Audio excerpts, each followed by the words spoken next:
कुछ बंदर उस छोटे बंदर को पेड़ के साथ बांधकर भाग जाते हैं। तभी एक लड़की उसे देखकर वहां से छुड़ाकर अपने साथ ले आती है। फिर लड़की बाजार से बहुत सारे केले लाकर उनके सहारे एक झोपड़ी बनाती है। फिर वो उस बंदर को प्यार से झोपड़ी में बैठा देती है। कुछ दिन बाद लड़की काम से शहर जाती है। पीछे से वही बंदर उस पर हमला कर देते हैं। वो छोटे बंदर को मारते हैं और झोपड़ी को तोड़कर सारे केले लेकर भाग जाते हैं। छोटा बंदर रोने लगता है। फिर भी किसी ने लाइक या सब्सक्राइब नहीं। ये गरीब किसान अपने खेत में गाजर की खेती करता है। फिर वो खेत में बहुत सारा पानी दे देता है और घर चला जाता है। घर जाकर वो आराम से खर्राटे लेकर सो जाता है। सुबह जब किसान खेत में जाता है तो गाजरों को देखकर हैरान रह जाता है। तभी किसान रिसर्च टीम को कॉल करता है और बुलाता है। रिसर्च टीम आकर गाजर का जायजा लेने लगती है। रिसर्च से पता चलता है कि ये गाजर बहुत कीमती हैं। तभी रिसर्च टीम किसान से बात करती है और वे सारे गाजर किसान से खरीद लेते हैं। गाजरों के बदले किसान को बहुत सारे पैसे दे देते हैं। फिर वे सारे गाजर ट्रक में लोड करके शहर ले जाते हैं। किसान बहुत खुश हो जाता है, लेकिन गाजर रोने लगता है क्योंकि आपने लाइक और सब्सक्राइब नहीं किया। कंजूस लोगों, अगर आपको ये कहानी पसंद आई तो लाइक करें, सब्सक्राइब करें और शेयर जरूर करें। किसान अमरूद के बगीचे में रहता है। पास में ही एक माँ, कबूतर और उसका बच्चा रहते हैं। किसान जब भी वहां से गुजरता तो खाना और पानी दे देता है। एक दिन किसान खेत से लौट रहा था।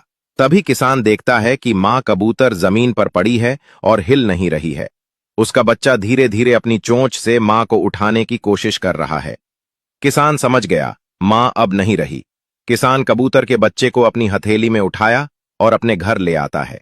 अब किसान ने झोंपड़ी की खिड़की पर एक छोटा सा घोंसला बना देता है और वो नन्हा कबूतर उसी घोंसले में रहने लगता है। किसान हर रोज उसे दाने खिलाता है। अब कबूतर बड़ा हो जाता है। एक रात तेज बारिश होने लगती है और झोंपड़ी के अंदर पानी घुस जाता है। किसान सो जाता है और ठंड से कांप रहा होता है, तो कबूतर किसान को गर्मी देने के लिए अपना घोंसला जला देता है। जब सुबह किसान की आंख खुली तो देखता है कि छोटा कबूतर ने मुझे ठंड से बचाने के लिए अपना घोंसला जला दिया है। तो किसान की आंखें भर आईं। दादी के पास एक बंदर होता है जिससे दादी बहुत प्यार करती हैं। एक दिन दादी उसे एक कार गिफ्ट कर देती हैं और वो खुशी से कार चलाने लग जाता है। कार चलाते समय अचानक उसके सामने पेड़ आ जाता है और बंदर का एक्सीडेंट हो जाता है और उसे बहुत सारी चोटें आ जाती हैं। तभी वहां एक भला आदमी उसे देख लेता है और एम्बुलेंस को कॉल करता है।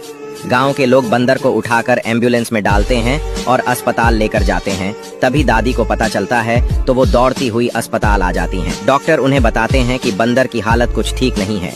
ये सुनकर दादी मंदिर की तरफ जाने लगती हैं और भगवान के सामने रोकर बंदर की जिंदगी की भीख मांग रही होती हैं। तभी एक आदमी आकर उन्हें बताता है कि बंदर अब ठीक हो गया है।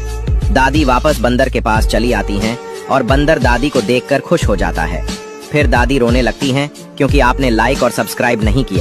दादी के पास एक मेंढक और एक बड़ा कोबरा होता है। कोबरा खूब मेहनत करता है और एक्सरसाइज करता है, लेकिन मेंढक दिन भर दारू पीता है। लेकिन दादी को मेंढक के बारे में पता नहीं होता है, तो दादी मेंढक को हर रोज आम का जूस पिलाती है और खूब प्यार करती है। लेकिन कोबरा दिन भर कड़ी मेहनत से बाजार में जामू बेचता और घर के लिए खूब पैसे कमाता है। जब एक दिन दादी घर नहीं होती है तो मेंढक बहुत सारी शराब पी जाता है और रात में नशेड़ी के हालत में आग घर में लगा देता है और घर से भाग जाता है। फिर कोबरा आता है और जल्दी से घर की आग को बुझा देता है। दादी अब बहुत रोती है क्योंकि किसी ने लाइक और सब्सक्राइब नहीं किया।